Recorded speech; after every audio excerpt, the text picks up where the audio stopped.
إن الذين قالوا ربنا الله ثم استقاموا تتنزل عليهم الملائكة ألا تخافوا ولا تحزنوا وأبشروا بالجنة التي كنتم توعدون۔ بے شک وہ لوگ جنہوں نے کہا کہ اللہ ہمارا رب ہے، سوال یہ پیدا ہوتا ہے کہ کیا ہم ان لوگوں میں شامل ہیں جو ایسا کہتے ہیں؟ کیا ہمارا قول بھی یہی ہے؟ یقیناً ہم سب یہ کہہ دیں گے کہ ہاں ہم بھی یہ کہتے ہیں، لیکن کیا واقعی جب ہم کہتے ہیں تو اس کو سمجھتے بھی ہیں؟ یہ کہنا کہ ربنا اللہ، اللہ تعالی کے ساتھ گہرے تعلق کا اظہار ہے، یہ صرف چند الفاظ کی تکرار نہیں، یہ کوئی معمولی قول نہیں۔ جو شخص یہ کہتا ہے کہ ربنا اللہ، اللہ ہمارا رب ہے، پھر اس کے سارے معاملات رب کی مرضی کے مطابق ہوتے ہیں، پھر اس کا اپنے رب کے ساتھ شدید گہرا تعلق ہوتا ہے، وہ اپنی خوشی میں، اپنے غم میں، اپنے دکھ میں، اپنی پریشانی میں رب ہی کی طرف لوٹتا ہے، کیونکہ ربنا اللہ ہے۔ اور رب کا معنی آپ سب جانتے ہیں کہ کیا ہوتا ہے، جو پرورش کرتا ہے، جو ذرے سے کمال تک پہنچاتا ہے، جو سب کچھ کر سکتا ہے۔ تو اللہ کو رب کہنا کوئی معمولی جملہ نہیں ہے، اور پھر صرف کہنا نہیں، اس کو ماننا بھی۔ ذرا سوچئے اپنی روزمرہ زندگی کے حالات کو، ذرا ڈالیے نظر ایک اپنی مشکلات پر، اپنی الجھنوں پر، اپنی پریشانیوں پر، کس کس موقع پر، کس کس مشکل کے حل کے لیے واقعی اپنے رب کو رب مانا اور رب ہی سے مدد لی اور اسی کی طرف رجوع کیا، اور اس یقین کے ساتھ کہ وہ سب کچھ کر سکتا ہے۔ انبیاء علیہم السلام تو اپنے غم، اپنے دکھ، اپنے شکوے، اپنے سب کچھ اپنے رب ہی کے سامنے کرتے تھے۔ ہمارا طرز عمل کیا ہے؟ جب ہم پر کوئی مشکل آتی ہے تو ہم کس کی طرف دیکھتے ہیں؟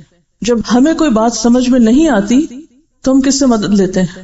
رب وہ نہیں جو صرف رزق دیتا اور ہمیں صبح شام کھانے کو دے رہا ہے، رب تو انسان کی صرف جسمانی نہیں، اس کی روحانی، اس کی جذباتی، اس کی ساری کی ساری مشکلات میں اس کو رزق فراہم کرتا ہے۔ یعنی رب صرف کھانے پینے کا رازق نہیں ہے، رب تو انسان کو انتہائی دکھ، تکلیف اور پریشانی کے موقع پر وہ روحانی غذا دیتا ہے جو مانگنے والوں کو ملتی ہے اور جو تعلق رکھنے والوں کو ملتی ہے۔ اور واقعی جو یہ کہتے ہیں کہ اللہ ہمارا رب ہے، ثم استقاموا، انہیں استقامت نصیب ہوتی ہے۔ جب یہ استقامت نصیب ہوتی ہے تو اگلا انعام ملتا ہے، تتنزل علیہم الملائکہ، پھر ان کے دوست فرشتے بنتے ہیں۔ وہ ساری دنیا میں تنہا ہو کے تنہا نہیں ہوتے، وہ کسی بھی مشکل وقت میں نہیں گھبراتے۔ یہ صرف زبانی لپ سروس کرنے والوں کے اوپر نہیں اترتے کہ جو محض منہ سے بول دیں کہ ربنا اللہ، اور اس کے بعد استقامت نام کی چیز نہ ان میں، اور پھر وہ توقع رکھ بیٹھے کہ ہمارے لیے فرشتے اترے، ہمیں فرشتوں کی تائید اور فرشتوں کی مدد حاصل ہو۔ جن کے اندر استقامت نہیں، جنہوں نے سوچ سمجھ کے نہیں بولا یہ ربنا اللہ، ان کے لیے یہ سب کچھ اگلا نہیں۔ پھر ثم استقاموا، استقامت جم جانا، دنیا ادھر سے ادھر ہو جائے لیکن اپنے نظریے اور اپنی سوچ میں جو اللہ کے ساتھ تعلق ہے، اس میں اللہ کی عبادت میں، اللہ کے دین کی خدمت میں، اپنے مشن میں ایک بال برابر بھی لرزش نہ آنا، کسی بھی امتحان کے موقع پر، کسی بھی مشکل کے موقع پر جمے رہنا۔ ایسے لوگوں کو پھر تتنزل علیہم الملائکہ، ان کے پاس فرشتے واقعی آتے ہیں، پھر واقعی ان کی یہ کیفیت ہوتی ہے کہ اللہ تخافوا ولا تحزنوا۔ کس بات کا خوف، کس بات کا غم؟ وہ ہے حقیقی معنوں میں خوف اور غم سے اوپر اٹھنے والے۔ پھر بڑے سے بڑا حادثہ، بڑے سے بڑا نقصان، بڑی سے بڑی پریشانی ان کے اندر نہ کوئی خوف پیدا کرتی اور نہ غم، کیونکہ جو ہی کو خوف کی لہر آتی ہے فوراً اپنے رب کی طرف رجوع کرتے ہیں، کوئی غم کی بات سنائی دیتی ہے فوراً اپنے رب کی طرف رجوع کرتے ہیں۔ ان کو وہاں سے ایسی روحانی غذا ملتی ہے کہ پھر کسی اور چیز کی ضرورت بھی نہیں رہتی۔ وَأَبْشِرُوا بِالْجَنَّةِ الَّتِي كُنْتُمْ تُوعَدُونَ، اور ہر حال میں استقامت اختیار کرنے والوں کے لیے ہی پھر کیا ہے؟ جنت کی خوشخبری، کہ دنیا میں جو بھی تکلیف آئے گی، اگر کانٹا بھی چبھے گا، کوئی بھی ناگوار صورت پیش آئے گی، کوئی بھی خواہش کے خلاف، کوئی بھی مرضی کے خلاف، تو کیا ہوگا؟ سب سے آخرت میں محفوظ ہے۔ جب رب نے ساری راحتیں وہاں رکھ دی اور بتا دیا کہ رستہ بڑا مشکل ہے، کٹھن ہے، تکلیف دہ ہے، حفت الجنت بالمکارہ، جنت تو گھیر ہی ناپسندیدہ چیزوں سے دی گئی ہے۔ یہ ہو نہیں سکتا کہ کوئی جنت کے رستے کا مسافر ہو اور اس کے رستے میں پھر ناپسندیدہ چیزیں نہ آئیں، اس کی مرضی کے خلاف چیزیں نہ آئیں، اس کی پسند کے خلاف باتیں نہ ہوں۔ لازم ہے، یہی راستہ جنت کا راستہ، اس کے بعد کچھ نہیں، کوئی دوسرا راستہ ہے ہی نہیں جنت میں جانے کا.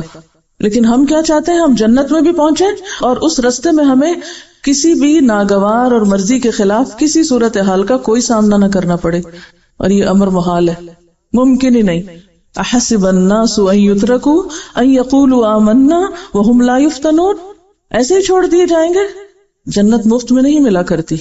جنت کی خوشخبری ملتی ہی ان لوگوں کو ہے جو اللہ کو رب مان کر اس راستے پر استقامت اختیار کرتے ہیں.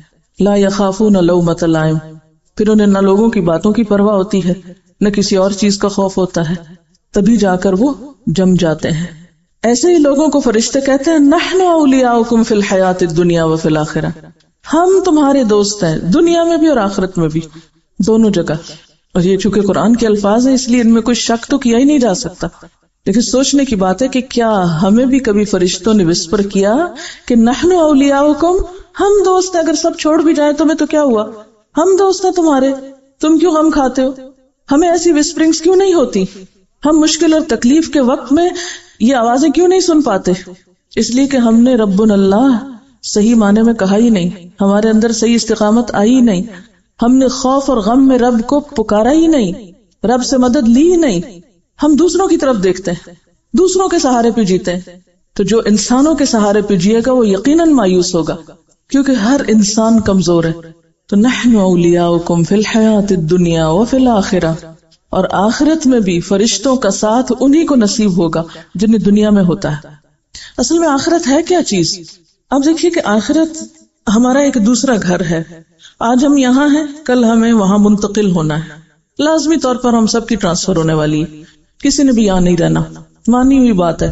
اور ٹرانسفر کا ایک مخصوص طریقہ ہے کہ ہمارا جسم ختم ہو جاتا ہے لیکن ہماری روح اور ہمارے احساسات اور ہمارے جذبات وہ نہیں مرتے، وہ جیسے دنیا میں ہوتے ہیں ویسے ہی مرنے کے بعد ہوتے ہیں، اور ویسے ہی قیامت کے دن اٹھیں گے ہمارے ساتھ.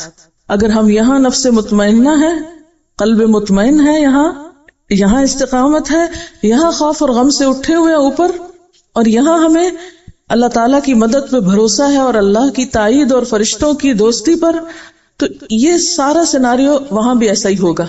جیسے حدیث میں تھا نا، جیسے مرو گے ویسے ہی اٹھائے جاؤ گے. جو لبیک پکارتا ہوا مرے گا، وہ لبیک پکارتا ہوا اٹھے گا. جس مجلس میں، جس محفل میں، جن باتوں میں، جن دوستوں میں، توفنا مع الابرار، جن لوگوں میں، جن سوچوں میں، جن احساسات میں، جن محبتوں میں، جن چیزوں میں مرو گے، بعین ہی انہی کے ساتھ اٹھو گے، وہ نہیں مریں گے. اگر مرتے وقت اللہ کی محبت نصیب ہے، اطمینان قلب نصیب ہے، تو پھر قبر میں بھی اطمینان نصیب ہوگا، وہاں بھی کوئی خوف نہیں ہوگا، کوئی غم نہیں ہوگا، وہ فرشتے دوست ہیں، وہ آ جائیں گے.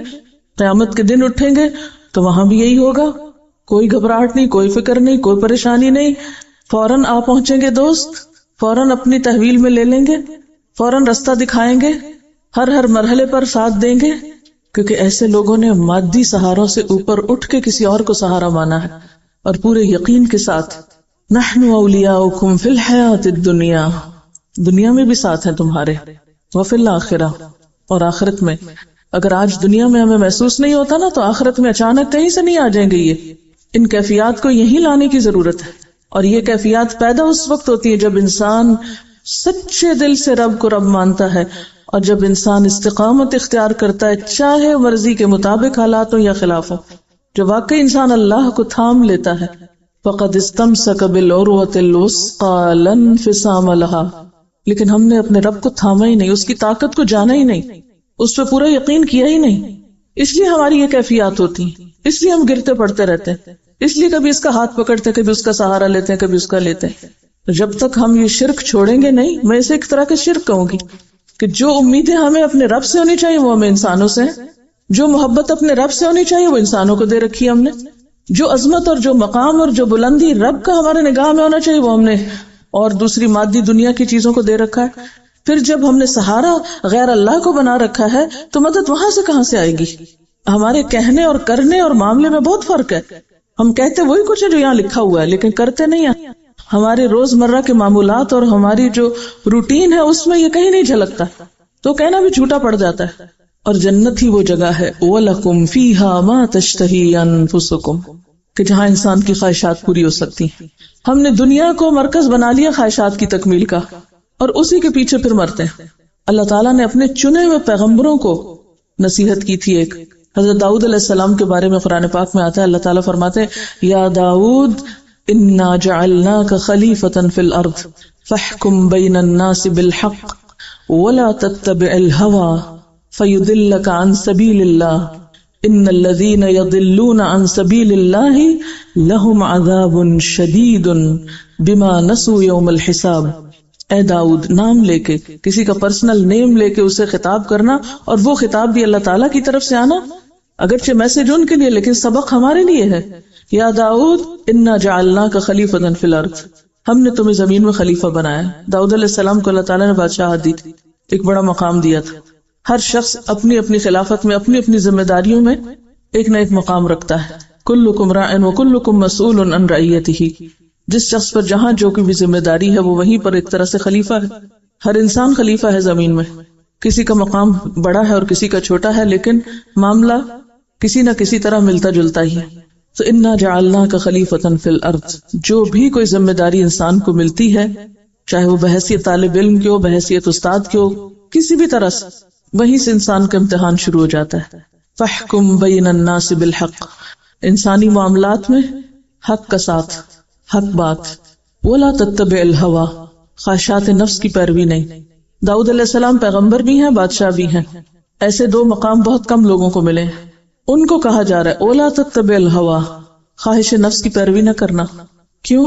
فیضلک عن سبیل اللہ، جب دل کی ماننا شروع کرو گے اللہ کا رستہ گم ہو جائے گا، صحیح رستہ نہیں ملے گا، اور نتیجہ کیا ہوتا ہے؟ ان الذین یضلون عن سبیل اللہ، جو لوگ اللہ کا رستہ کھو بیٹھتے ہیں، لہم عذاب شدید، چاہے ماضی میں وہ کیسے بھی نیک رہے ہوں، لہم عذاب شدید۔ کیوں؟ بما نسوا یوم الحساب، ساری خرابی یہاں سے آتی ہے کہ انسان حساب کتاب کا دن بھول جاتا ہے، اور جب حساب کتاب کا دن بھول جاتا ہے تو پھر باقی کیا رہ جاتا ہے انسان کے پاس؟ جو دل میں آئے کرو۔ تو خواہشات نفس کی تکمیل یہاں نہیں وہاں ہی ہو سکتی۔ تو خواہشات نفس کی تکمیل میں اللہ کے حکم کی خلاف ورزی، اللہ کا راستہ چھوڑ دینا، وَلَكُمْ فِيهَا مَا تَدَّعُونَ، اور تمہاری خواہشات سے آگے بڑھ کر جو چاہو گے، جو مانگو گے، جو پکارو گے وہ مل جائے گا۔ اب آپ کمپیئر کر لیں، یہ دنیا کی زندگی کتنے دن کی، کتنے سال جئیں گے؟ اگر ہمیں کسی معاملے میں کچھ کمی لگ بھی گئی، کچھ کمی ہو بھی گئی ہمارے ساتھ، ہمیں وہ سب نہیں ملا جو ہم چاہتے ہیں، جو ہماری خواہشات ہے، جو ہماری مرضی ہے، تو بھی کتنے دن یہاں رہنا ہے؟ جب ہم دنیا کو جنت بنانے کے پیچھے لگ جاتے ہیں، اور دنیا کو جنت بنانے کا مطلب کیا ہے؟ خواہشات نفس کی پیروی، کہ ہر وہ چیز ہو جو ہمارا دل چاہتا ہے، ہمیں ہر وہ چیز مل جائے جس کی ہم طلب کرتے ہیں۔ وَلَكُمْ فِيهَا مَا تَدَّعُونَ، یہ تو صرف آخرت میں ہو سکتا ہے، صرف جنت میں ہو سکتا ہے، ہم اسے دنیا میں کرنا چاہتے ہیں۔ جب وہ نہیں ہو پاتا پھر فرسٹریشن کا شکار ہوتے ہیں، اور یہیں سے پھر استقامت میں خلل آتا ہے، یہیں سے پھر رب پر بھروسہ ختم ہوتا ہے، یہیں سے پھر انسان خوف اور غم سے نجات نہیں پا سکتا۔ تو سب سے بڑھ کر نزلا من غفور الرحیم، اللہ کو رب کہنے والوں کے لیے غفور الرحیم کی طرف سے ایک خاص میزبانی، وہ رحمان کے مہمان ہوں گے۔ آپ دیکھیے کہ دنیا میں دنیا کے بادشاہ یا دنیا کے بڑے لوگ کس کو اپنا مہمان بناتے ہیں؟ چور ڈاکو کو، ہر غلط کار کو، ہر ایرے غیرے کو، ہر راہ چلتے کو۔ اگر دنیا میں کسی بڑی شخصیت کا مہمان بننے کے لیے کچھ کوالٹیز چاہیے تو اللہ کا مہمان بننے کے لیے کچھ بھی نہیں چاہیے، جتنی چاہو اس کی نافرمانی کرو اور پھر کل جا کے اس کے مہمان بن جاؤ۔ یہ کیسے ممکن ہے؟ وہ اپنے چنے ہوئے لوگوں کو جو اس کی مرضی کے مطابق زندگی بسر کرتے ہیں ان کو اپنا مہمان بنائے گا، ان کی میزبانی کرے گا۔ اور اس کے لیے نسخہ کیا ہے؟ وَمَنْ أَحْسَنُ قَوْلًا مِّمَّنْ دَعَا إِلَى اللَّهِ، بہترین طریقہ اللہ کی طرف لوگوں کو بلانا، لوگوں کو اللہ سے جوڑنا، اور یہ ہر انسان کی ضرورت ہے۔ یہ کون کر سکتا ہے؟ وہی کر سکتا ہے جس نے کہا ہو ربنا اللہ، جس نے خود رب کو پا لیا، جو خود رب کو پہچان چکا ہو۔ جس نے خود اس کو نہیں پہچانا وہ دوسروں کو کیا پہچان کرائے گا؟ یہ کام کوئی ٹیکنیکل قسم کا کام نہیں ہے، کوئی مشینی عمل نہیں ہے، یہ کام وہی کر سکتا ہے جس نے خود کر رکھا ہو اپنی ذات میں، جس نے خود کو اپنے رب سے جوڑ رکھا ہو، وہی اس بہترین کام کے قابل ہے۔ اور جو خود ڈگمگایا ہوا ہو، جس کے اپنے اندر استقامت نہ ہو، اور جو خود غیر اللہ کی محبت کا شکار ہو، وہ کس طرح رب سے جوڑ سکتا ہے کسی کو؟ ومن احسن قولا ممن دعا الى اللہ وعمل صالحا، اور پھر جس کا عمل صالح ہو، وقال اننی من المسلمین، اور جو برملا کہتا ہو کہ میں مسلمان ہوں، اسے اپنے مسلمان ہونے پر کوئی شرمندگی نہ ہو، اسے اپنے اسلام سے کوئی خوف نہ ہو، کوئی ندامت نہ ہو۔ اور یہ بھی صرف قول نہیں ہے، وقال اننی من المسلمین، یہ صرف ایک ڈکلریشن نہیں ہے، بلکہ وہ عمل سے ثابت کرتا ہوں کہ میں ایک مسلمان ہوں، میں اپنے رب کے سامنے سرنڈر کرتا ہوں، میں ہر حال میں اپنے رب ہی کا تابع دار ہوں، اسی کا وفادار ہوں، سب سے زیادہ کرم اور مہربانی تو اس کی ہے مجھ پر، لہٰذا میں بھی سب سے زیادہ اسی کے آگے سر جھکانے والا ہوں۔ اور پھر انسانوں کے ساتھ معاملات میں وَلَا تَسْتَوِي الْحَسَنَةُ وَلَا السَّيِّئَةُ، دونوں طرح کے رویے سامنے آئیں گے، اچھائی بھی آئے گی، برائی بھی آئے گی۔ عام طور پر ہمارا طریقہ کیا ہوتا ہے، جو ہم سے اچھا کرے ہم بھی اس کے ساتھ اچھا کرتے ہیں، جو ہمارے ساتھ اچھا نہ کرے ہم اس کے ساتھ برا کرتے ہیں۔ یہ قرآن کہتا ہے کہ وَلَا تَسْتَوِي الْحَسَنَةُ وَلَا السَّيِّئَةُ، حسنہ اور سیئہ، اچھائی اور برائی برابر نہیں ہوا کرتی۔ اچھا وہ ہے جو اچھائی کے جواب میں اچھائی کرے لیکن برائی کے جواب میں بھی اچھائی کرنے کا حوصلہ رکھتا ہو، جو برائی کے بدلے بھی اچھائی کر سکتا ہو۔ تو اس بہترین کام کے قابل پھر کون ہے؟ ادفع باللتی ہی احسن، جو لوگوں کی طرف سے آئی ہوئی برائیوں اور خرابیوں کے جواب میں ایک اچھے رویے کو اختیار کر سکتا ہوں، جو برائی کو بھلائی سے، تکلیف دہ رویے کو ایک اچھے اخلاق اور اچھے رویے کے ساتھ رفع دفع کر سکتا ہوں۔ ہم اپنا جائزہ لیں کہ ہم کیا کرتے ہیں، جو ہمارے ساتھ اچھا نہ کرے ہم اس کے ساتھ کتنے اچھے ہوتے ہیں۔ اور اس طریقے پر عمل کرنے سے فَإِذَا الَّذِي بَيْنَكَ وَبَيْنَهُ عَدَاوَةٌ كَأَنَّهُ وَلِيٌّ حَمِيمٌ، دشمن بھی دوست بن جائیں گے۔ آج تک اپنا حساب لیجئے، آج تک ہم نے کتنے دشمنوں کو دوست بنایا ہے، ہمارے کتنے دشمن آج تک ہمارے دوست بنے۔ اپنے خاندانی زندگی میں دیکھ لیجئے، اپنے رشتہ داروں میں دیکھ لیجئے، پوری لسٹ اپنے سامنے رکھیے، جن جن کے ساتھ بھی آپ کا معاملہ اور تعلق ہے ان سب میں دیکھ لیجئے کہ آپ کے کتنے مخالفین آپ کے وفادار ہوئے۔ نبی صلی اللہ علیہ وسلم کا طریقہ تو یہی ہے، آپ نے اپنے دشمنوں کو دوست بنایا تھا، اس سے اسلام پھیلا تھا۔ ہم دوستوں کو بھی دشمن بنا لیتے ہیں، ہم اپنوں کو بھی دور بھگا دیتے ہیں، بالکل ٹوٹلی اس کے برعکس عمل ہے ہمارا۔ دین کیسے پھیلے گا؟ ومن احسن قولا کا کام کیسے ہو سکتا ہے؟ اور فرمایا کہ جو دشمنی رکھنے والا ہے اس کا رویہ کیا ہوگا؟ کأنہ ولی حمیم، وہ دلی دوست بن جائے گا۔ ہم میں سے ہر شخص اپنے دائیں بائیں آگے پیچھے جتنے بھی لوگوں سے اس کے تعلقات ہیں ان سب تعلقات کو پرکھے۔ آپ چاہیں تو لکھ لیں، چاہے تو دماغ میں لا کر ایک ذہن میں لائیں اور سوچیں کہ کتنے لوگوں کو اب تک میں اپنا دوست بنا چکی ہوں، اور کون سے لوگ ایسے ہیں جو دوست تھے اور چھوٹ گئے مجھ سے، اور کیوں ایسا ہوا۔ عام طور پر ہم غلطی سامنے والے میں دیکھتے ہیں، اپنی غلطی بھول جاتے ہیں، اور جو جتنا دوسروں میں غلطیاں تلاش کرتا ہے اتنا ہی اپنے سے غافل ہوتا ہے۔ اس کو اپنے اندر کی غلطیاں اور خطائیں پھر نظر آ ہی نہیں سکتی، آتی ہی نہیں، اس کو دکھائی نہیں دیتی، کیونکہ وہ کسی اور چیز کی طرف توجہ کیے ہوئے ہے۔ اور کبھی بھی انسانی تعلقات اچھے نہیں ہو سکتے، آپ کے انسانوں کے ساتھ تعلقات اچھے ہو نہیں سکتے جب تک کہ آپ غلطی اپنے اندر دیکھنے کے عادی نہ بنے کہ میرا قصور کہاں ہے، میری کمی کہاں ہے، میری خطا کہاں ہے، میری بھول کہاں ہے۔ جب تک آپ کی نگاہ خود پر نہ پڑے کوئی بھی تعلقات اور معاملات درست نہیں ہو سکتے۔ یہ ہے اصل ٹیسٹ، ادفع باللتی ہی احسن فاذا الذی بینک وبینہ عداوۃ، یہ ہے اصل چیلنج۔ عداوت والوں کے ساتھ یا عداوت کو کس میں بدلنا ہے؟ کأنہ ولی حمیم، صرف اچھے تعلقات میں بھی نہیں، ولی حمیم بننا ہے، ولی حمیم بنانا ہے، دلی دوست، گہرا دوست۔ وما یلقاها الا الذین صبروا، ان سب چیزوں کے لیے ایک نسخہ ہے اور وہ ہے صبر۔ جو صبر نہیں کر سکتا وہ اس میں سے کوئی خیر بھی نہیں پا سکتا۔ وما یلقاها الا ذو حظ عظیم، اور یہ صفت اور یہ کوالٹی اور یہ بھلائی نہیں ملتی مگر انہی کو جن کی بہت بڑی قسمت۔ عام طور پر ہم قسمت کے لیے اللہ تعالیٰ کو مورد الزام ٹھہراتے ہیں، لیکن یہاں سے کیا پتا چلتا ہے کہ آپ کی قسمت آپ کے اپنے ہاتھ میں، آپ کیا پروو کرتے ہیں، آپ کیا ڈیزرو کرتے ہیں، آپ کس چیز کے اہل ثابت کرتے ہیں خود کو، کس چیز کے حقدار ہیں۔ وما یلقاها الا ذو حظ عظیم، یہ ذو حظ عظیم وہی شخص ہوتا ہے جس کے اندر صبر ہی صبر بھرا ہوا ہو، جو برائی کے جواب میں بھلائی کرنا جانتا ہو، جو دوسروں کی غلطیوں کو معاف کرنا جانتا ہو۔ والکاظمین الغیظ والعافین عن الناس واللہ یحب المحسنین، جو صرف غصے کو پی جانے والے ہی نہ ہوں بلکہ معاف بھی کرنا جانتے ہوں اور معاف کر کے احسان کے درجے پر ہوں۔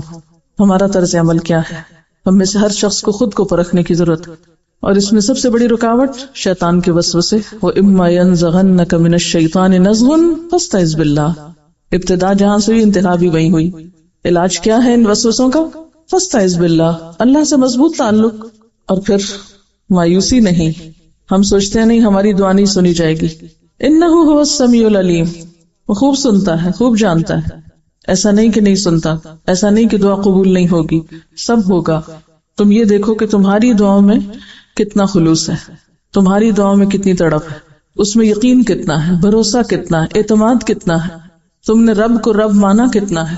یہ ایک واقعہ سنا رہی ہیں کسی ایئر فورس کے آفیسر کا کہ ایک دفعہ فلائٹ کے دوران انجن فیل ہو گیا ہے اور ان کو یہ یقین ہونے لگا کہ اب میری ڈیتھ ہو جائے گی. تو کہتے ہیں کہ میں نے پوری کوشش کی کہ کسی طرح میں کلمہ پڑھ سکوں، لیکن کلمہ میرے منہ سے نکل نہیں رہا تھا. ایک تو obviously گھبراہٹ اور شدید خوف کا وقت ہوتا ہے تو انسان کو بہت سی چیزیں پھر شعوری طور پر یاد کر کے بولنا واقعی مشکل ہوتا ہے. لیکن وہ کہتے ہیں کہ وہ چیزیں جو میں زیادہ کثرت سے سنتا تھا وہی میری زبان پہ آ رہی تھی، اور پھر اس کے بعد اللہ تعالیٰ نے ان کو بچا لیا اور ان کی زندگی بدل گئی. لیکن یہ ایک بہت بڑی حقیقت ہے کہ جو گفتگو آپ عام طور پہ کرتے ہیں، جو آپ کے خیالات ہوتے ہیں، جو آپ کی سوچیں ہوتی ہیں، وہ آپ نے دیکھا ہوگا رات کو سوتے وقت انہی کے ساتھ آپ سوتے ہیں. یعنی سونا ہر روز موت کا ایک ایکسپیرینس کرنا ہے بغیر پین کے. موت اور نیند ان دونوں میں بہت زیادہ ریزمبلنس ہے.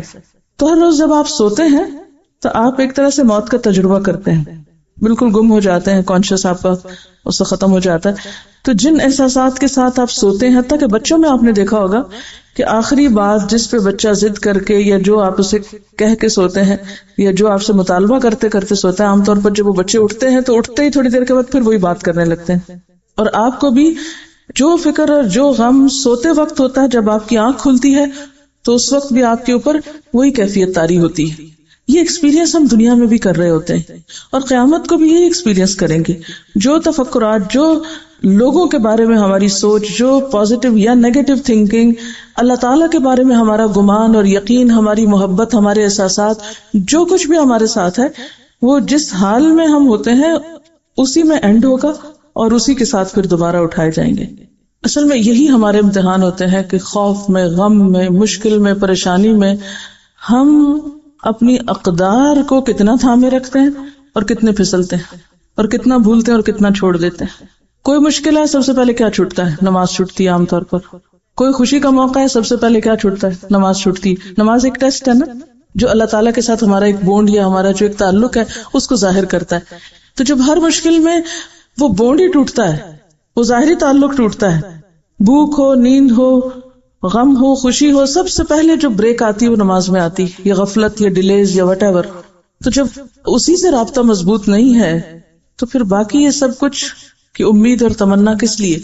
اچھا، یہاں یہ جو ہے ادفع باللتی ہی احسن، یہ جو فارمولہ ہے، یہ ایک اور ہم سب کا بہت بڑا امتحان ہے. ناموافق، ناخوشگوار اور ناپسندیدہ حالات میں احسن رویہ اختیار کرنا، برائی کا جواب بھلائی سے دینا. عموماً ہمارا رویہ کیا ہوتا ہے؟ کسی نے اگر چھوٹی برائی کی ہم سے تو ہم اس سے بڑی جب تک نہ کر چکے تو تسلی نہیں ہوتی، اور صرف اس سے نہیں، اس کو نشر نہ کر چکے جب تک. حضرت خدیجہ کا واقعہ سناؤں گی. ابن اسحاق کہتے ہیں کہ مکہ میں رسول اللہ صلی اللہ علیہ وسلم نے جب امر حق کا اعلان کیا تو آپ کو وہاں کے لوگوں کی طرف سے سخت اذیت اور مخالفت کا سامنا کرنا پڑا. یہ مخالفتیں بعضوں کے گھر کے اندر ہوتی ہیں، بعضوں کے باہر ہوتی ہیں، کہیں بھی ہو سکتی ہیں. آپ کی اہلیہ خدیجہ بنت خویلد فوراً ہی آپ پر ایمان لے آئیں، مخالفتوں کے باوجود آپ کو مان لیا، کسی کی پرواہ نہیں کی کہ لوگ کیا کہتے ہیں. اب تک وہ آپ کی زندگی میں شریک تھی، اب وہ آپ کی مصیبتوں میں بھی شریک ہو گئیں. مخالفین آپ کے گرد جمع ہو کر شور مچاتے، طرح طرح سے آپ کو ستانے کی تدبیریں کرتے. یہی حالات تھے کہ ایک روز خدا کے فرشتے جبریل علیہ السلام آپ کے گھر آئے. انہوں نے رسول اللہ صلی اللہ علیہ وسلم سے کہا کہ خدیجہ کو ان کے رب کی طرف سے سلام پہنچا دیجئے. اس کے بعد جبریل علیہ السلام نے کہا کہ مجھے حکم دیا گیا ہے کہ میں خدیجہ کو ایک ایسے گھر کی خوشخبری دے دوں جو موتیوں کا ہے، وہاں نہ شور ہے اور نہ تکلیف ہے. امرت ان ابشر خدیجۃ ببیت من قصب لا صخب فیہ ولا نصب. یہ حضرت خدیجہ رضی اللہ تعالی عنہا کے لیے ایک بشارت تھی، لیکن عام اہل ایمان کے لیے ایک نصیحت. ایک سبق کہ ان کو یہ بشارت کیوں ملی، ان کے لیے اللہ تعالیٰ کا سلام کیوں آیا، ان کے لیے جبریل علیہ السلام کے ذریعے جنت کے اس خاص محل کا وعدہ کیوں کیا گیا. اور یہ ایک پیشگی خبر تھی نا، ابشروا بالجنت التی کنتم توعدون. یہ صرف ان کے لیے نہیں تھی، یہ تو سب اہل ایمان کے لیے ایک طرح سے وعدہ ہے، لیکن اس صورت میں جب کوالٹیز بھی وہی ہوں جو ان کے اندر تھی. یہ ہم سب کو کامیابی کا ایک رستہ دکھاتا ہے کہ کامیابی کا رستہ ہے کہاں سے. مومن کو موجودہ دنیا میں سرکش انسانوں کی طرف سے اذیتیں پیش آتی ہیں، یعنی ہو نہیں سکتا کہ آپ کی دنیا تانوں سے، پریشان کن باتوں سے خالی ہو جائے. ان کا شور اور ان کے اشتعال انگیز الفاظ سننے پڑتے ہیں، یعنی آپ کو لوگوں کی طرح طرح کی باتیں سننی پڑتی ہیں. ایسے موقع پر مومن کو یہ نہیں کرنا کہ وہ ایسے لوگوں سے لڑنے لگے. کیا نہیں کرنا؟ کیا نہیں کریں گے بتائیے؟ کہیں سے بھی اشتعال انگیز خبر سنیں، کہیں سے بھی ناپسندیدہ بات سنیں، کوئی گالی گلوچ سنیں، کوئی جھوٹ فریب دھوکہ، کسی بھی قسم کی کوئی بات، تو آپ کو یہ نہیں کرنا کہ جواباً آپ ان سے لڑنے لگے. اس کے برعکس مومن کو چاہیے کہ وہ ان کو نظر انداز کرتے ہوئے اپنی توجہ آخرت کی طرف موڑ دے، اپنے کام، اپنے مشن، اپنے مقصد پر اور اپنی آخرت پر نظر رکھے. وہ اللہ تعالیٰ سے کہے کہ خدایا مجھے ان ناخوشگواریوں پر صبر کی توفیق دے، اور میرے لیے جنت میں ایک ایسا گھر بنا دے جہاں نہ کوئی تکلیف ہو، نہ کسی قسم کا شور و غل ہو. دنیا میں ایک انسان خدا پرستی کا پیغام لے کر کھڑا ہو اور انسان پرست لوگ اس سے بگڑ کر اس کے خلاف شور و غل کریں. یہ عام طور پر ایسا ہوتا ہے. وہ اللہ کے لیے کام کرنے کی طرف پکارے مگر لوگ اس کو ستانے اور پریشان کرنے کے درپے ہو جائیں. ان سب کے باوجود اگر وہ صبر کرے تو ایسے شخص کے لیے اللہ کا یہ فیصلہ ہے کہ اس کو اگلی دنیا میں قیام کرنے کے لیے ایسا نفیس ماحول دے گا جہاں وہ ابدی طور پر شور اور تکلیف دونوں سے محفوظ رہ کر پر راحت زندگی بسر کر سکے گا. لیکن ہم ہر چھوٹی بڑی بات پہ اوفینڈ ہو جاتے ہیں، آپے سے باہر ہو جاتے ہیں، جوابی حملے کرتے ہیں، غلط ہتھ کنڈے اختیار کرتے ہیں، مسائل کے حل کے لیے حرام رستے اور حرام کام کرتے ہیں. بدگمانی، غیبت، الزام تراشی، بہتان تراشی، یہ ساری چیزیں ہم نے اپنے لیے حلال کر رکھی ہیں. پھر اللہ کی مدد کہاں سے آئے گی؟ ہمارے اوقات میں برکت کہاں سے ہوگی؟ دین کا کام کہاں سے پھلے پھولے گا؟ دعوت اللہ کا کام کیسے ہوگا جب ہمارے اندر صبر ہی نہیں؟ ہم پی ہی نہیں سکتے، ہم برداشت ہی نہیں کر سکتے، ہم بھلا ہی نہیں سکتے، ہم معافی نہیں کر سکتے، ہم نے اپنی ساری انرجی وہی فوکس کر رکھی ہے.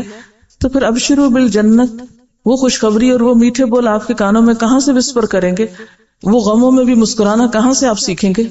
وہ دکھوں اور تکلیفوں میں بھی آپ اپنے پاؤں میں لغزش نہ آنے دیں اور اپنا کام کرتے چلے جائیں، یہ کہاں سے ہوگا؟ یہ نہیں ہو سکتا، یہ ایسے لوگوں کے حصے میں نہیں آتا.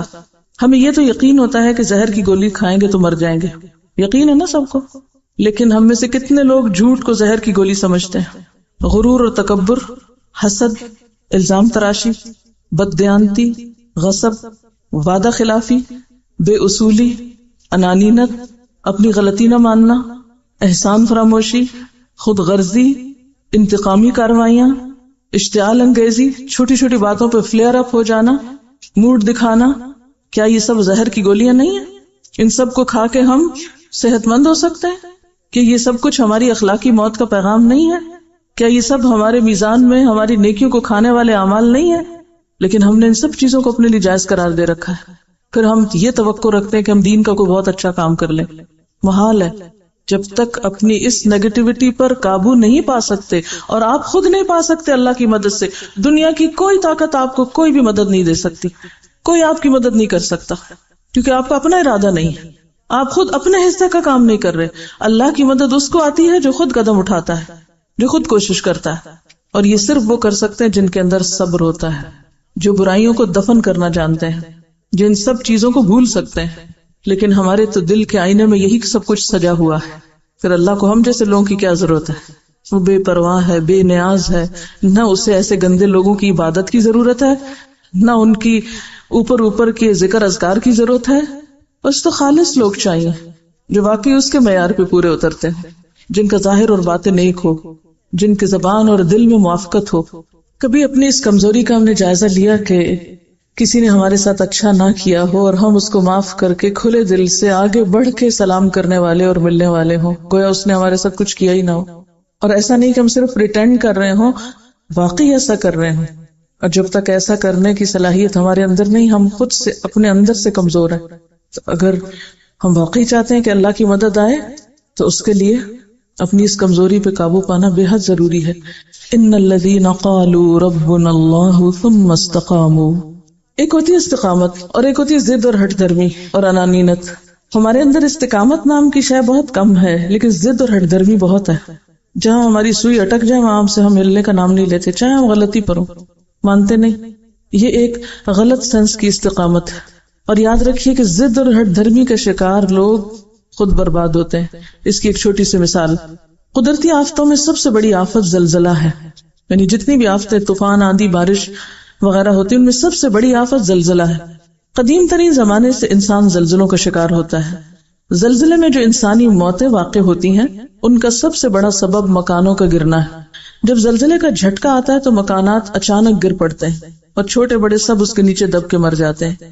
انسان نے اپنے تجربات میں یہ معلوم کیا ہے کہ جو مکان جتنا زیادہ مضبوط ہوتا ہے اتنی ہی آسانی سے زمین بوس ہوتا ہے، اتنا زیادہ جلدی گرتا ہے. اس سے یہ نتیجہ اخذ کیا گیا کہ زلزلے سے پیدا ہونے والے نقصانات سے بچنے کی تدبیر مکانات کی مضبوطی نہیں بلکہ اس کی کمزوری ہے. مضبوط مکان بے لچک ہوتا ہے، وہ زلزلے کے مقابلے میں مستحکم طور پہ کھڑا رہنا چاہتا ہے. مضبوط مکان اس میں لچک نہیں ہوتی، اسٹرانگ سالڈ ہوتا ہے.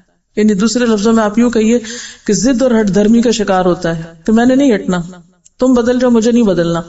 اب کیا ہوتا ہے، چونکہ شدید زلزلے کا جھٹکا یعنی زندگی میں آنے والی آزمائشیں جو ہمیں ہر طرف سے پیش آتی ہیں، ہم ہر روز زلزلوں سے گزرتے ہیں، اخلاقی اور روحانی.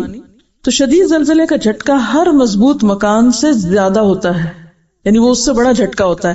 اس لیے مکان کی مضبوطی اس کے لیے الٹی پڑتی ہے، وہ پورے کا پورا دھڑام سے گر جاتا ہے.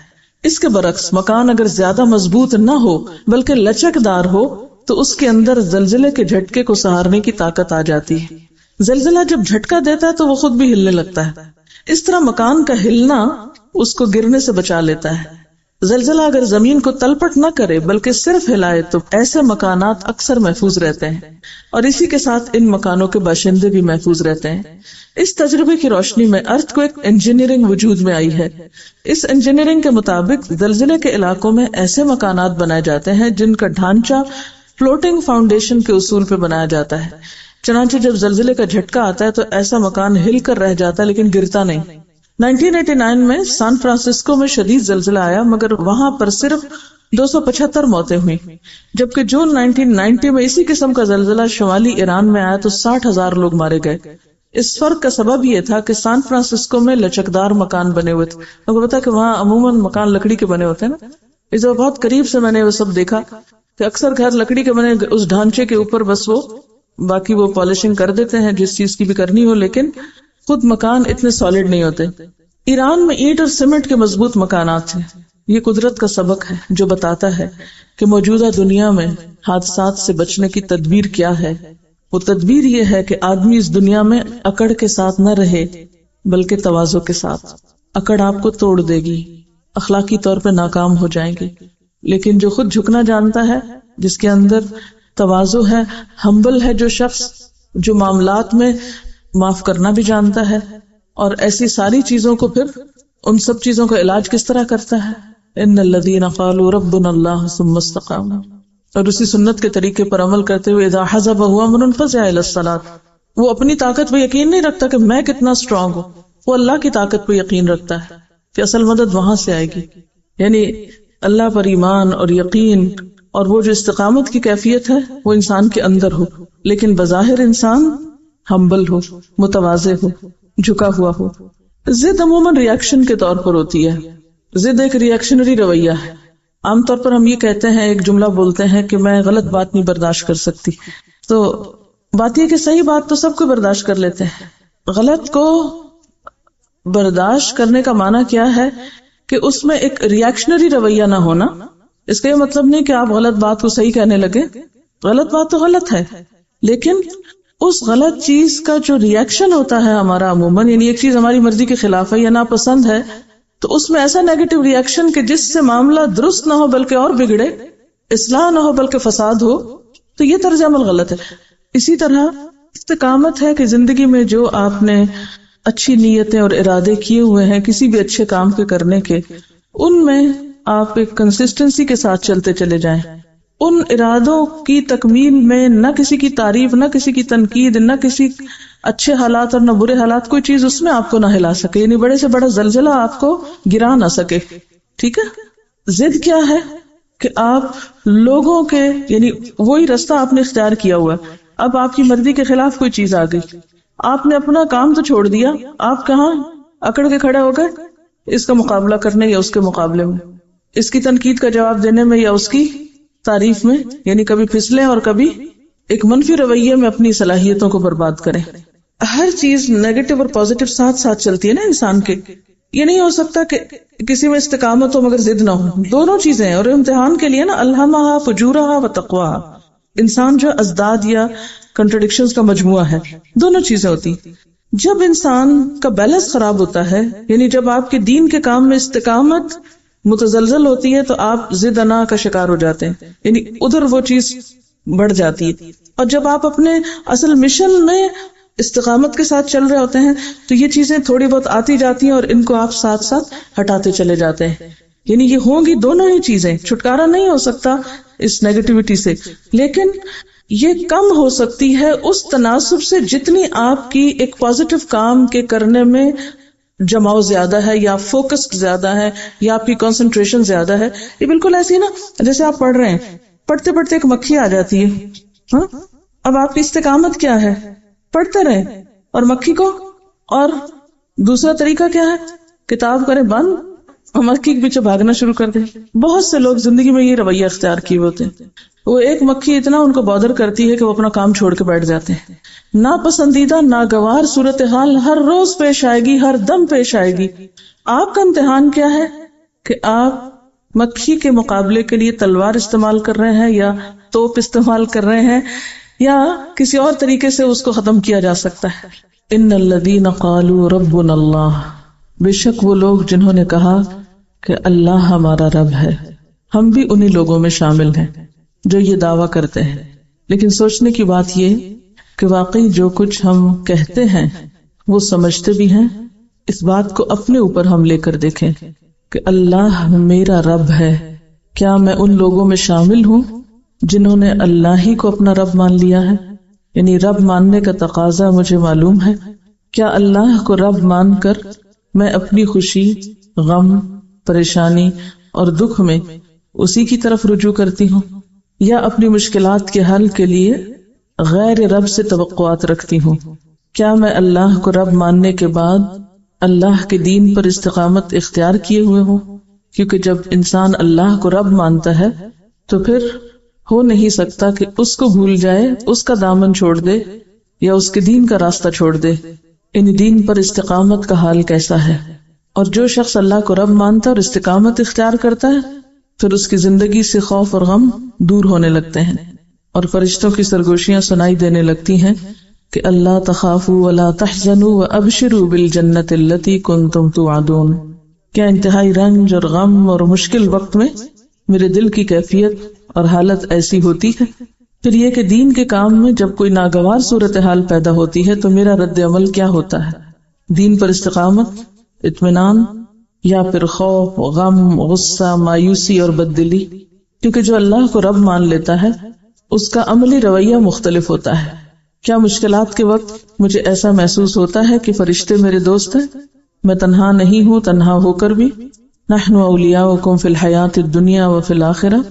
اگر مجھے اس بات پر یقین ہے کہ جنت میں مجھے میری پسندیدہ چیز ملے گی یا میری تمام خواہشات پوری ہوں گی، وَلَكُمْ فِيهَا مَا تَشْتَهِي أَنفُسُكُمْ، تو کیا میں اللہ کی اطاعت میں اس دنیا کی چند خواہشات قربان کر سکتی ہوں؟ کیا میرا اخلاق اور کردار ایسا ہے کہ میں اللہ کی مہمان بن سکوں؟ نزلا من غفور الرحیم، کیونکہ اللہ تعالیٰ کے مہمان تمام لوگ نہیں ہوں گے، اس کے خاص بندے ہوں گے. پھر ومن احسن قولا ممن دعا کے حوالے سے لوگوں کو اللہ کی طرف بلانا میری ترجیحات میں کس نمبر پر ہے؟ کیا اپنی دنیا کے کاموں سے فارغ ہو کر وقت بچے تو اللہ کی طرف لوگوں کو بلاتی ہوں، یا میری پرائرٹی نمبر 1 اللہ کی طرف بلانا ہے اور باقی کام اس کے مطابق ایڈجسٹ ہوتے چلے جاتے ہیں. یہ بالکل ایسے ہی ہے کہ مثال کے طور پر اگر آپ کے پاس ایک گلاس ہے تو اگر گلاس میں آپ چند پتھر ڈال دیں تو گلاس بظاہر بھرا ہوا نظر آئے گا، لیکن اس کے باوجود بھی ابھی کچھ گیپس ہوں گے جس میں آپ بجری ڈال سکتے ہیں. مثلا بجری ڈالنے کے بعد یوں لگے گا جیسے بھر گیا، لیکن پھر بھی ابھی کچھ ہوگی چیز، یعنی گنجائش ہوگی کہ جس میں آپ ریت ڈال سکتے ہیں. ریت ڈالنے کے بعد بظاہر یہ لگے گا کہ جیسے اب کچھ بھی جگہ نہیں باقی، لیکن اگر آپ اس پہ پانی ڈالیں تو پانی اس کے اندر اپنی جگہ بنا لے گا. تو بالکل اسی طرح ہماری زندگی اور ہمارا وقت یا ہمارا ایک دن بھی ایک خالی جگ کی طرح ہے، ایک خالی گلاس کی طرح ہے.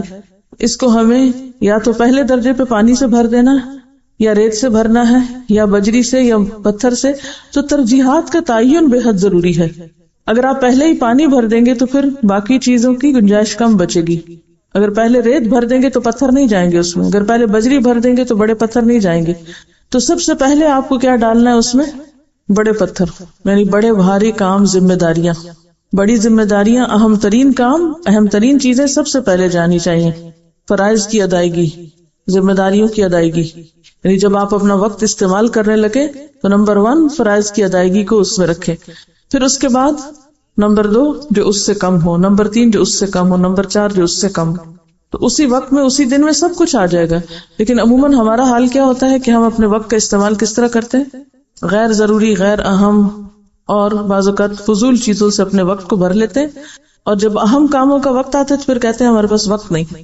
مثلا نماز فرائض میں سے ہے، اول وقت کی نماز پسندیدہ ہے، لیکن عام طور پر ہم ٹال مٹول کرتے ہیں یا پھر تاخیر کرتے ہیں یا پھر یہ کہ اس کو آخر میں لے جاتے ہیں اور بعض اوقات نکل ہی جاتی ہے ہاتھ سے، اس کا وقت ہی چلا جاتا ہے. اور اسی طرح باقی چیزیں. تو ومن احسن قولا ممن دعا الی اللہ، یہ تو بات احسن قول یعنی سب سے اچھی بات ہے، سب سے عمدہ ترین کاموں میں سے ہے کہ آپ لوگوں کو اللہ کی طرف بلائیں، اللہ سے جوڑیں. اب اگر ہم یہ کہیں کہ ہمارے پاس وقت ہی نہیں ہے اور ہم کر ہی نہیں سکتے تو آپ پھر کیا کر رہے ہیں؟ اس سے اہم کام کون سا ہے جو آپ کر رہے ہیں؟ اور پھر وہ صرف یہ نہیں ہے کہ من احسن قولا ممن دعا الی اللہ، بلکہ اس کے ساتھ وعمل صالحا، خود بھی نیک کام کرنا ہے.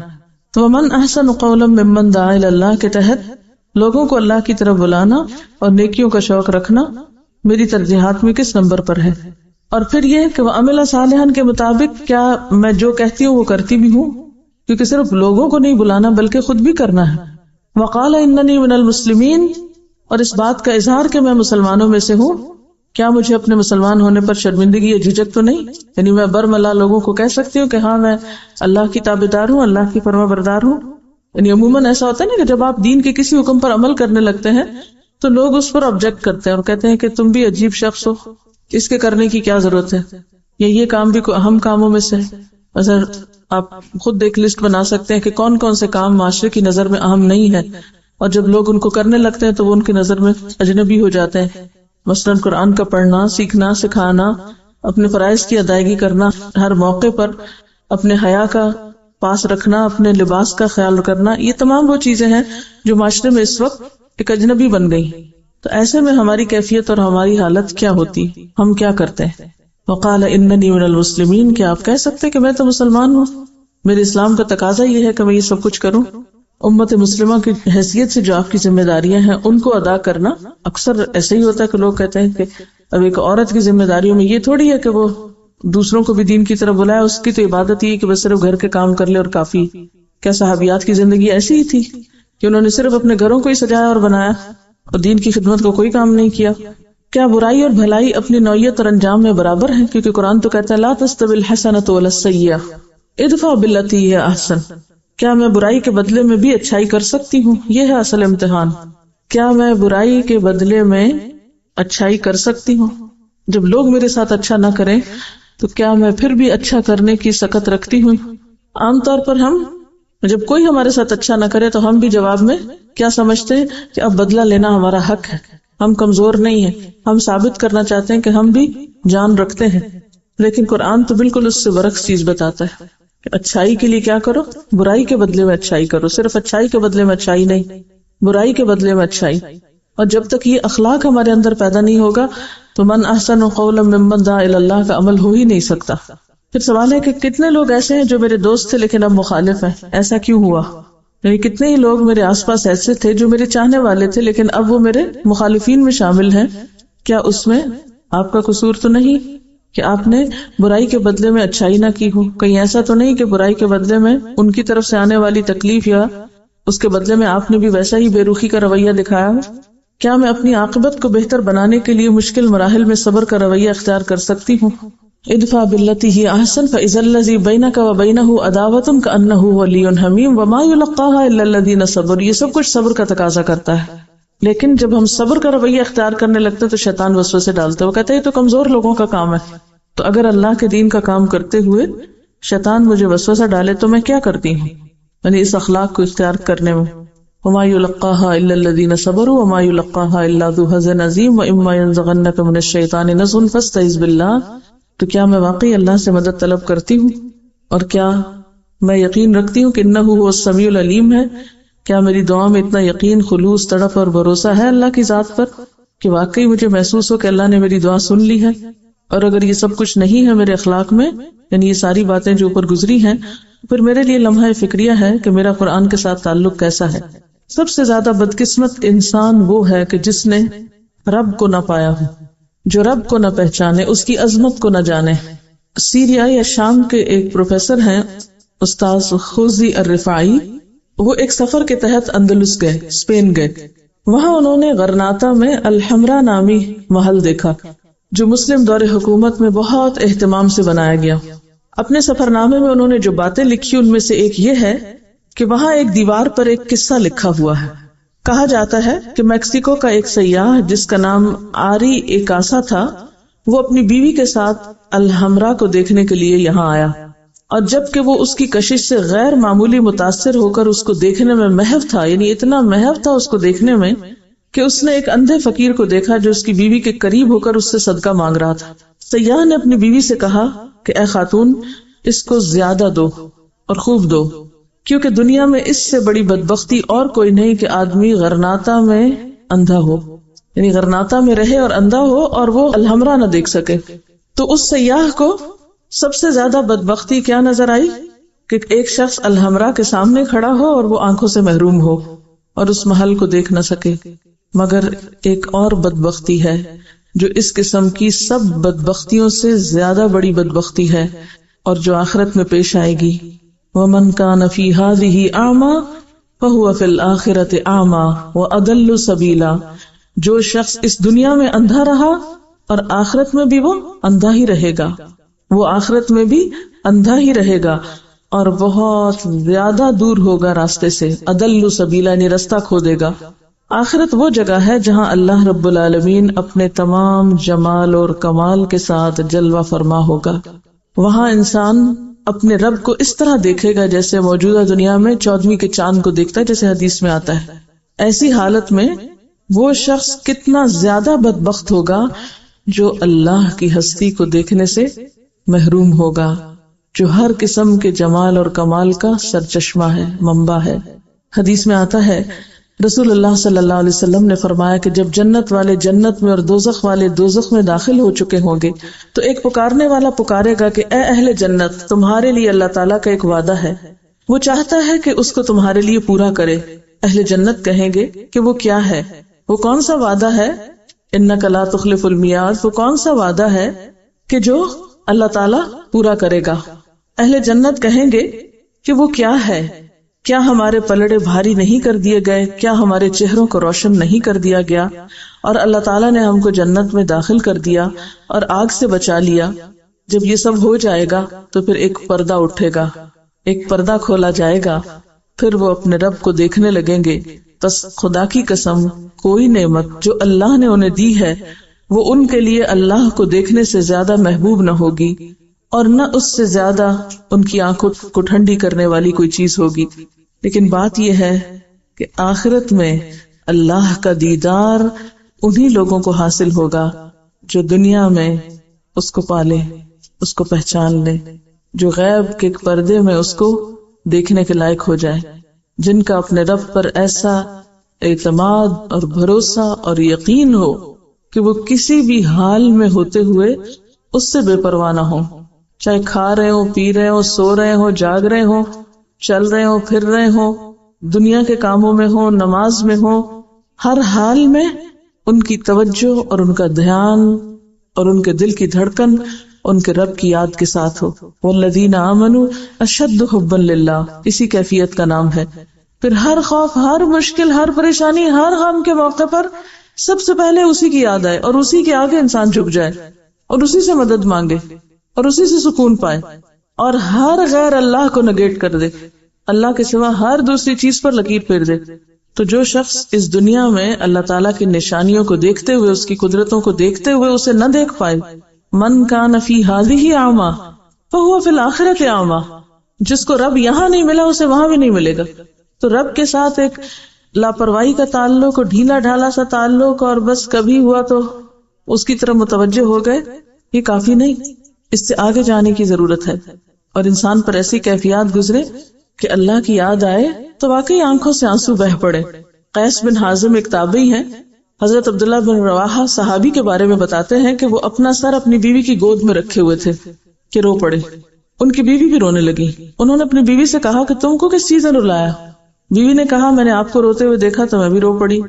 عبداللہ بن رواحہ کہتے ہیں کہ مجھے تو اللہ تعالیٰ کے اس قول نے رلایا کہ تم میں سے ہر شخص جہنم سے گزرے گا، وَإِن مِّنكُمْ إِلَّا وَارِدُهَا. تو مجھے نہیں معلوم کہ میں اس سے بچ جاؤں گا یا نہیں، یا مجھے نہیں معلوم کہ میں اس سے گزر پاؤں گا کہ نہیں. اب یہ کیا چیز تھی؟ کہاں پر بیٹھے ہیں، کس حال میں ہیں، کس کے ساتھ ہیں، اور دھیان کہاں لگا ہوا ہے، اور کون سی چیز ان کو رلا رہی ہے؟ بنیادی طور پر یہ رب کی عظمت ہی تھی، کیونکہ جب رب کی عظمت انسان کے دل میں بیٹھتی ہے تو پھر اپنے گناہوں کا احساس زیادہ بڑھتا ہے. منافق اپنے گناہوں کو اس طرح دیکھتا ہے جیسے ناک پہ بیٹھی مکھی ہو، تو بس اس کو اڑا دیا. اور مومن اپنے گناہوں کو اس طرح دیکھتا ہے جیسے اس کے سر پہ پہاڑ معلق ہو، کسی بھی وقت اس کو گر کے برباد کر سکتا ہے.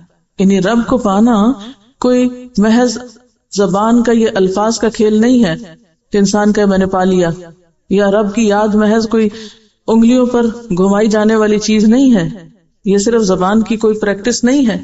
رب کو پانا رب پر آخری درجے کا اعتماد کرنا ہے، بھروسہ کرنا ہے، اس کی یاد میں کبھی آنسو بہانا ہے اور کبھی اس کی یاد میں اطمینان اور سکون پانا ہے، جیسے پہلے بھی ذکر ہوا کہ الا بذکر اللہ تطمئن القلوب. اب دیکھیے کہ انسان کے لیے سب سے زیادہ خوشی کی حالت کون سی ہوتی ہے؟ آپ کو خوشی کب ہوتی ہے؟ چلیے بتائیے، ذرا سوچئے اس پر. آپ کب خوش ہوتے ہیں؟ یہ خوشی کی کیفیت کب ہوتی ہے آپ پر؟ یعنی جب آپ اپنا کوئی ٹارگٹ اچیو کر لیتے ہیں، یا جب کوئی چیز آپ کو ملتی ہے. گویا ہم دوسرے لفظوں میں یہ کہہ سکتے ہیں کہ جب ہم اپنی پسندیدہ چیز کو پا لیتے ہیں، جو ہم لینا چاہتے ہیں وہ ہم کو مل جاتی ہے چیز، تو پانے کا جو احساس ہے وہ انسان کو خوش کرتا ہے، کچھ بھی پا لینے کا. اور پانے میں ضروری نہیں کہ کوئی آپ نے کھانا پا لیا یا کوئی سونا پا لیا یا کوئی نہیں، اس میں صرف مادی چیزیں نہیں آتی. مثلا آپ کو اپنے کسی سوال کا جواب مل گیا، آپ کی کوئی ذہنی الجھن کا حل آپ کو مل گیا، تو وہ بھی پانے کی ایک کیفیت ہوتی. تو انسان کے لیے حقیقت میں سب سے بڑی خوشی کا وقت وہ ہوتا ہے جب انسان سب سے بڑی سچائی کو پا لیتا ہے، سب سے بڑی حقیقت کو جب انسان پاتا ہے. اس کائنات کی سب سے بڑی حقیقت اللہ کی دریافت ہے، اپنے رب کو پانے کا احساس، اور یہیں سے انسان کی حقیقی خوشی کا آغاز ہوتا ہے. یہیں سے پھر اللہ تخافوا ولا تحزنوا کی کیفیت اٹھتی ہے، اور یہی پانا پھر انسان کو الحمدللہ رب العالمین کہنے کا لطف عطا کرتا ہے. حقیقی معنوں میں زبان سے شکر کے کلمات جاری ہوتے ہیں، شکر کا ترانہ زبان پر آتا ہے کہ صرف میرا رب نہیں، پوری کائنات کا رب. ایک ہے سوتے ہوئے سورۃ فاتحہ پڑھ لینا، اور ایک ہے شعور کے ساتھ الحمدللہ رب العالمین کہنا، جس سے قرآن کا آغاز ہو رہا ہے. سب سے بڑی حقیقت کا پانا ہے، عالمین کے رب کی پہچان، اپنے رب کی پہچان. اگرچہ ہم کتنی بھی کوشش کریں، چونکہ یہ دنیا ناقص ہے، کامل نہیں، تو ہم رب کی جو اصل قدر ہے یا اصل حقیقت ہے اس کو بھی نہیں پوری طرح پا سکتے. اور جتنی ہمارے اندر کمی کوتاہی ہوتی ہے اتنا ہم اس حقیقت کو پانے میں بھی کوتاہی کا شکار ہوتے ہیں. کیوں کہا گیا انما یخشی اللہ من عبادہ العلماء؟ ہر کوئی اپنے کیلیبر، اپنے ظرف، اپنے پیمانے، اپنے امیجنیشن اور اپنی سوچ کے مطابق اپنے رب کو پاتا ہے، اس سے آگے نہیں. جتنی آپ کی ذہنی وسعت ہوگی، جتنا آپ کا دماغ بیدار ہوگا، جتنی آپ کی طلب صادق ہوگی اسی درجے پر آپ اپنے رب کو پائیں گے. اور اسی لیے آپ دیکھیں گے کہ اہل جنت جب جنت میں پہنچ کر اپنے رب کا دیدار کریں گے اور رب کو اصل شکل میں پالیں گے تو اس وقت ان کی پکار کیا ہوگی؟ وآخر دعوانا ان الحمد للہ رب العالمین. وہاں جا کر بھی ان کی زبان پر یہی جملہ ہوگا کہ رب کی حمد، رب کی ثنا، اور پھر رب کا نام کس طرح؟ رب العالمین. تو یہی ہے ربنا اللہ رب کل شیء، جو ہر چیز کا رب ہے. احسان کا درجہ بھی کیا ہے؟ ان تعبد اللہ کأنک تراہ. یہ نیکی کا اعلیٰ ترین مقام ہے کہ عبادت کے وقت، دین کا کام کرتے وقت، انسانوں کی خدمت کرتے وقت، کوئی بھی کام کرتے وقت انسان اپنے رب کو کس طرح پائے؟ کأنک تراہ، جیسے آپ دیکھ رہے ہیں اس کو. دنیا میں بھی اپنی محبوب ترین ہستی کی پریزنس میں آپ کا کام آسان ہو جاتا ہے نا. مثلا ایک کام آپ اکیلے کر رہے ہیں اور ایک کام آپ اپنی کسی عزیز دوست کے ساتھ بیٹھ کے کر رہے ہیں، اپنے ماں باپ کے ساتھ کر رہے ہیں، کوئی بھی جس سے آپ کو محبت.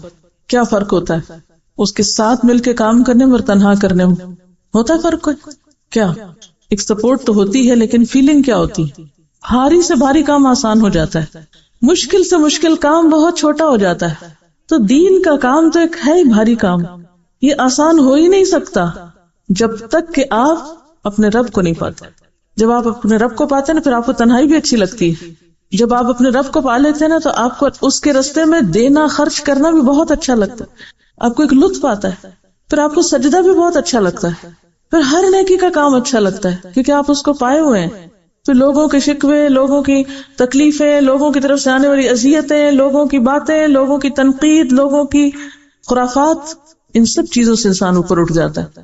اس سے اپنے رب کو پا لیا، اس پانے میں اتنی لذت ہے، اتنا سکون ہے، اتنی خوشی ہے، ایک ایسی کیفیت ہے کہ کسی چیز کی پرواہ نہیں. دو عالم سے بیگانہ کرتی ہے دل کو، عجب چیز ہے لذت آشنائی، عجب چیز ہے لذت آشنائی. لیکن یہ ہو تو پھر بات ہے نا، پایا ہی نہیں، اسی لیے سارے غم ہیں، اسی لیے سارے شکوے ہیں، اسی لیے مایوسی ہے، اسی لیے ڈپریشن ہے. پایا ہی نہیں اس کو. جب وہ ساتھ ہے تو غم کیسا، فکر کیسی؟ لا تحزن. کیوں؟ ان اللہ معنا. تاریخ میں اس سے مشکل کوئی مرحلہ ہوگا کہ ایک پیغمبر کی جان خطرے میں ہے، دشمن قریب پہنچ چکا ہے، پاؤں نظر آ رہے ہیں. خوف کا عالم کیا ہو سکتا ہے؟ ذرا سوچئے. خدا نہ کرے کہ آپ کے گھر میں کوئی چور آ جائے، خدا نہ کرے، لیکن میں اس لیے مثال دے رہی ہوں کہ شاید آپ فیل کر سکے اس کیفیت کو، اور آپ اسے چھپ رہے ہیں، بچ رہے ہیں.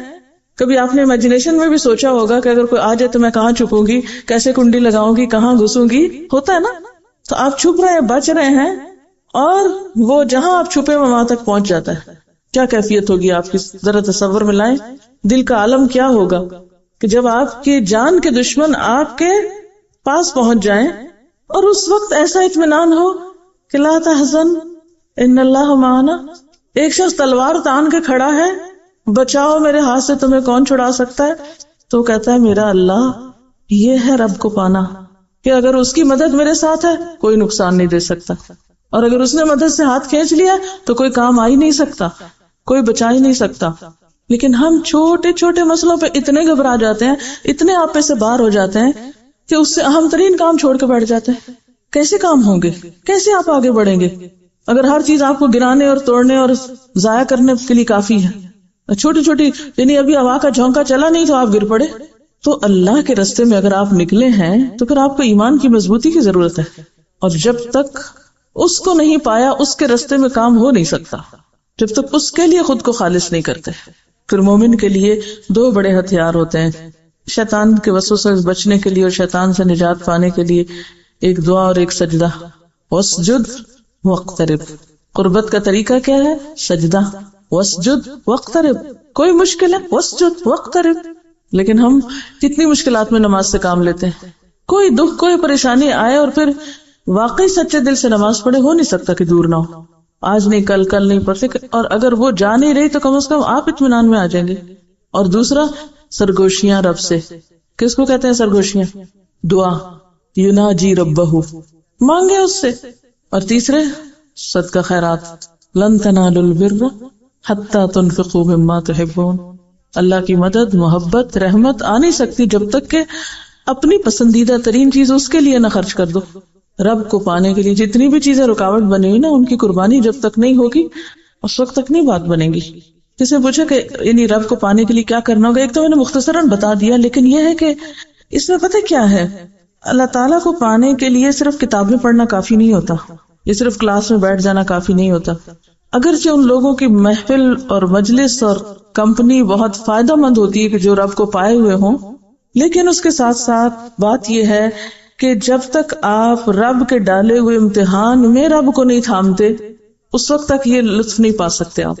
یعنی جب آپ کی زندگی میں کوئی چھوٹی سی بھی اپنی مرضی کے خلاف کوئی چیز آتی ہے، کوئی تکلیف کی چیز آتی ہے، کوئی ناپسندیدہ چیز آتی ہے، کوئی کام نہیں بن رہا، کوئی مسئلہ حل نہیں ہو رہا، کوئی دکھ ہے، تکلیف ہے، پریشانی، کچھ بھی، کیا کرنا چاہیے؟ اب ہم کیا کرتے ہیں جب کوئی رکاوٹ آتی ہے؟ ہم کیا کرتے ہیں جب کوئی غم آتا ہے؟ کیا کرتے ہیں جب چیز مرضی کے خلاف ہو جاتی؟ کیا کرتے ہیں؟ ریئیکشن، رد عمل، لوگوں سے الجھنا، اریٹیشن، اس سے جھگڑ، اس سے شکوہ، اس کا سہارا، اس کا سہارا. ایسے رب ملے گا جب تک عملی زندگی میں. یعنی اللہ تعالیٰ یہ سارے ٹیسٹ ہم پہ ڈالتا کیوں ہے؟ جو کیا دیکھتا ہے ٹیسٹ ڈال کے؟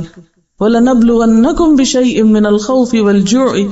اصل میں بات یہ کہ ہم ان ساری باتوں کو صرف الفاظ میں لیتے ہیں، حقیقی معنوں میں نہیں لیتے.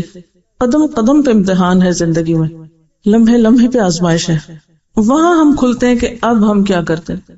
یہ موقع ہوتا ہے رب کو پا لینے کا، رب کو تھام کر رب کی طرف رجوع کر کے سنجیدگی کے ساتھ اپنی زندگی میں سوچیے کتنی دفعہ ایسا ہوا کہ جب لوگوں کی طرف سے آپ کو کوئی شکایت ہوئی، پریشانی ہوئی، تو آپ نے لوگوں کا سہارا لینے کی بجائے اپنے رب سے مدد مانگی کہ یار اب یہ کام سنوار دے. کتنی دفعہ دن میں کرتے ہیں آپ ایسا؟ آپ کے شوہر نے آپ کو کچھ کہہ دیا، آپ کے بہن بھائیوں نے کچھ کہہ دیا، آپ کے کتنی دفعہ رب سے مدد مانگتے ہیں؟ آپ کو کام کرنا چاہتے تھے، نہیں ہوا، کسی نے آپ کو کچھ دینے کا وعدہ کیا، اس نے وعدہ خلافی کر لی. کتنی بے شمار چیزیں ہیں زندگی میں چھوٹی چھوٹی. اس وقت کرتے کیا ہیں آپ؟ یہ ہے اصل سوال. ایک طاقتور ہستی کو چھوڑ کر کمزوروں کے پاس جاتے ہیں، کیسے آپ کے کام سنوریں گے؟ کمزور انسان بھی صرف اس وقت مدد کر سکتے ہیں جب آپ اللہ کے پاس جاتے ہیں اور وہ ان کے دل میں ڈالتا ہے. اصل میں جب تک اللہ سے خالص تعلق نہیں ہوگا نا، ہم مضبوط نہیں ہو سکتے، ہرگز مضبوط نہیں ہو سکتے. اور جب تک مضبوط نہیں ہو سکتے اس وقت تک مسئلے بھی حل نہیں ہو سکتے، ارادے کی مضبوطی بھی نہیں آتی. میں اکثر سوچتی ہوں کہ فلانا کام کیسے ہو، فلانا کام کیسے ہو. آج میں صبح ایک حدیث پڑھ رہی تھی، اس نے میری اس ذہنی الجھن کو دور کر دیا. قال رسول اللہ صلی اللہ علیہ وسلم ما يكن عندي من خير فلن ادخره عنكم ومن يستعفف يعفه الله ومن يستغني يغنه الله ومن يتصبر يصبره الله وما اعطي احد عطاء خيرا واوسع من الصبر. آپ نے فرمایا کہ کوئی خیر بھلائی کی بات ایسی نہیں کہ جو میں تم سے چھپا کے ذخیرہ کر لوں کہ اپنے پاس ہی رکھوں اور تمہیں نہ دوں. کوئی بھلائی کی بات ایسی نہیں. ما یکن عندی من خیر، کوئی بھی خیر نہیں ایسی جو میرے پاس ہو اور میں تم کو نہ دوں اور اپنے پاس رہنے دوں. تو ان خیر اور بھلائیوں میں سے جو بات میں تم کو بتانے والا ہوں وہ کیا ہے کہ جو پاک دامنی اختیار کرنا چاہے گا اللہ اس کو عطا کر دے گا، جو استغنا برتے گا اللہ اس کو غنی کر دے گا، اور جو صبر کرنا چاہے گا اللہ اس کو صبر دے دے گا.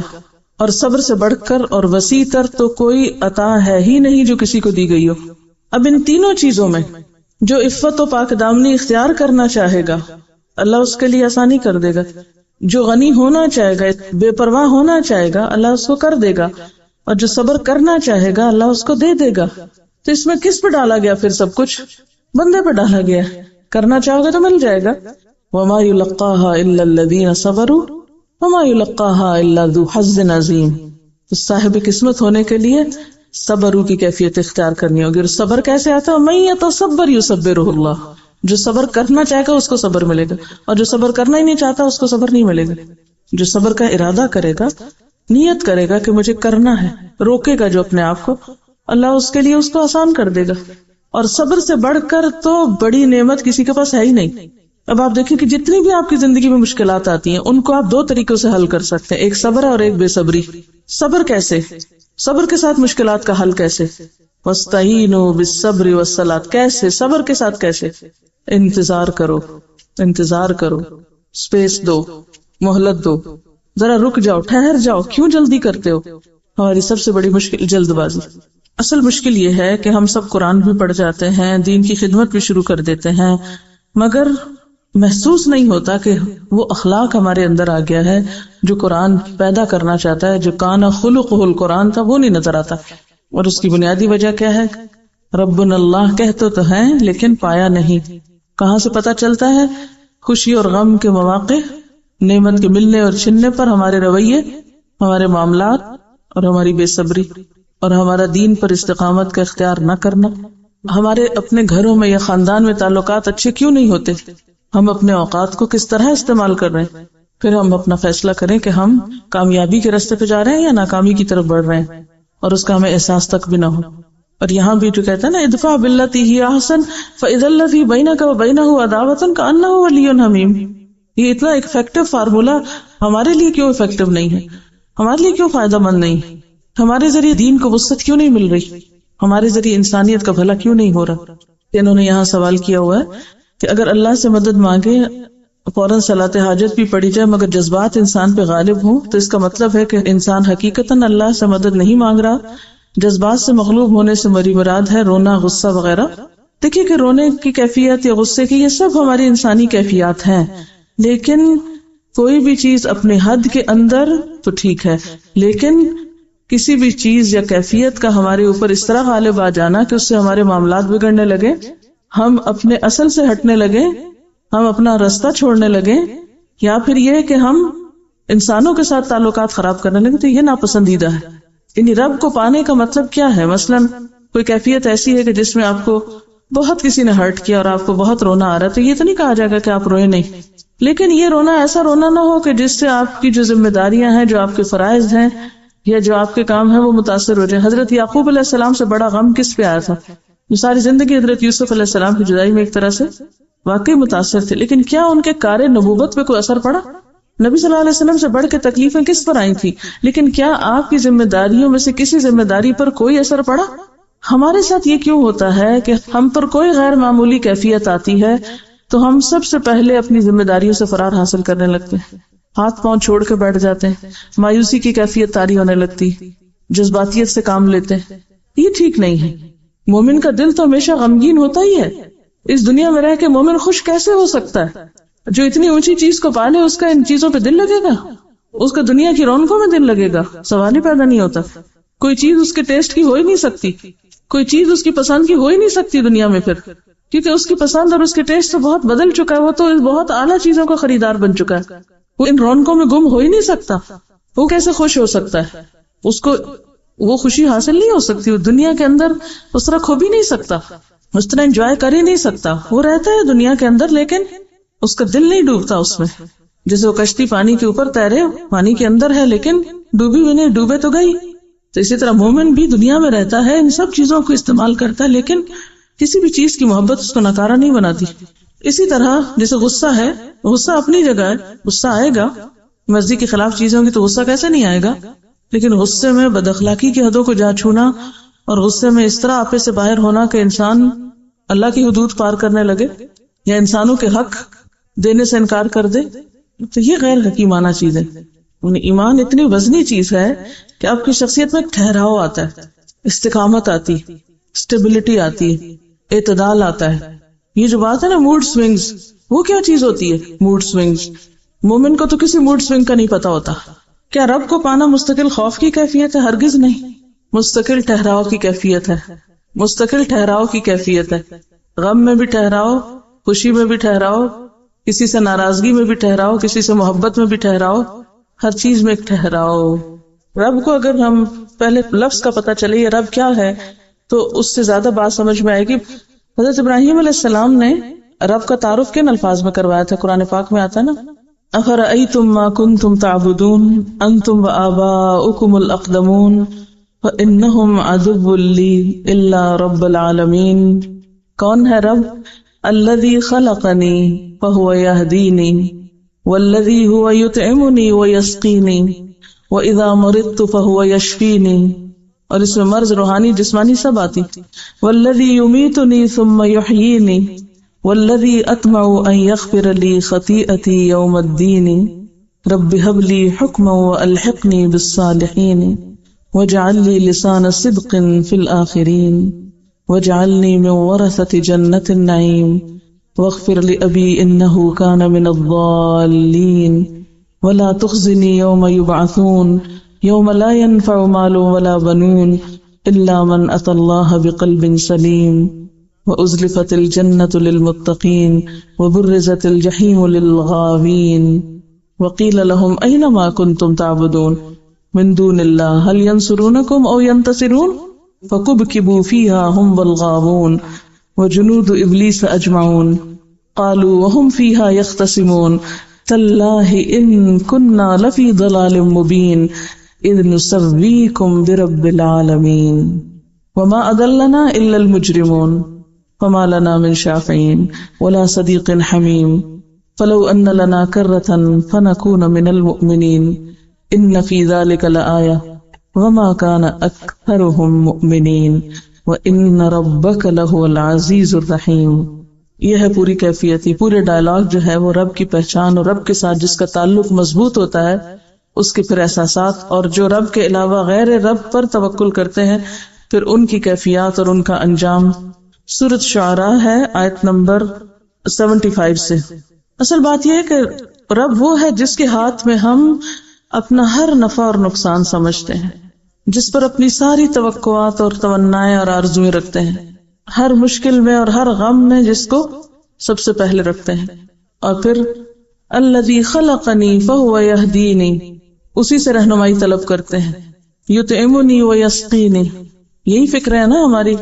اذا مرضت فہو یشفینی، تو اپنی ساری حاجات، ساری تمنائیں، ساری توقعات، سب کچھ اسی کے ساتھ.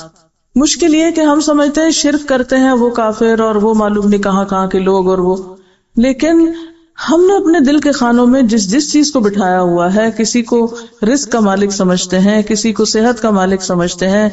پھر آپ دیکھیں کہ رب کو پانے کے لیے رب هب لي حکما والحقنی بالصالحین، پورا ایک کانسیپٹ کلیئر ہو جاتا ہے اگر ان آیتوں پہ آپ غور کر لیں. اصل میں یہ سب چیزیں ہیں، یہ یقین، توکل اور رب پر اعتماد اور بھروسے، اور ان سب کے خلاصے ایمان سے متعلق جو غیب سے تعلق رکھتا ہے. یہ کوئی مادی چیز نہیں ہے کہ جو آپ کو ایک کتاب کی شکل میں آپ کو دے دوں گی کہ یہ آپ رب پہ یقین اور معرفت لے لیں مجھ سے اور اس کو استعمال کریں اس نسخے کو. یہ اپنی ذات سے باہر نکل کر، یعنی اپنے آپ کو ڈی کنڈیشن کرنا پڑے گا. جن چیزوں پہ آپ نے بھروسے کیے ہوئے ہیں نا، یا جن چیزوں میں آپ سکون ڈھونڈتے ہیں، ان سب کو توڑنا پڑے گا. ان سے نکل کر پھر واقعی ایمان لانے کی کیفیت جب تک نہ ہو، اس کے لیے کوئی لگا بندہ فارمولا آپ کو نہیں دیا جا سکتا. کرنے کا کام یہ ہے کہ اپنے اوپر لازم کر لیں، کچھ بھی جو بیتے خود پر اسے رب کے ساتھ شیئر کرنا، رب سے ہی مدد مانگنی. سبحانک اللہم و بحمدک، نشہد ان لا الہ الا انت، نستغفرک و نتوب الیک. والسلام علیکم و رحمۃ اللہ وبرکاتہ.